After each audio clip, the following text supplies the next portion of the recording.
तासगाव तालुक्यातील वासुंबे गावामध्ये अंधश्रद्धा आणि जादूटोण्याचे प्रकार पुन्हा समोर आले आहेत. काही ठिकाणी व्यक्तींचे फोटो ठेवून पूजाविधी आणि उतारे केल्याचे प्रकार दिसून येत आहेत. यामुळे ग्रामस्थांमध्ये संभ्रम आणि भीतीचे वातावरण निर्माण झाले आहे.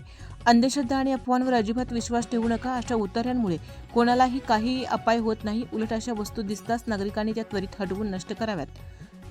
अंधश्रद्धेच्या नावाखाली समाजात भीती निर्माण करणाऱ्यांना वाचा फोडणे आणि जागरूकता निर्माण करणे हे प्रत्येक नागरिकाची जबाबदारी आहे.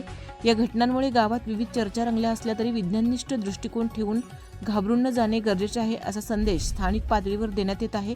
या पार्श्वभूमीवर वासुंबे गावचे सुपुत्र व महाराष्ट्र अंधश्रद्धा निर्मूलन समितीचे कार्यकर्ते श्री अमर खोत यांनी नागरिकांना विज्ञाननिष्ठ राहण्याचे आवाहन केले आहे. आपण करत राहिलो तर लहान मुलं किंवा वयोवृद्ध जे माणसं आहेत ज्यांचा ह्या गोष्टीवर विश्वास आहे ती घाबरून जातात.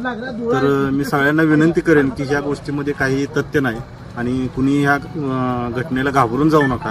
आणि ह्या गोष्टी आणीचे कार्यकर्ते येऊनच काढल्या पाहिजेत असा काही विषय नाही. तुम्ही सुद्धा कुणी जर धाडसाने हे जर काम केलं तर ह्यातनं कुठल्याही प्रकारचा आघोरी काय किंवा ह्यात अपाय काय काहीच नसतं.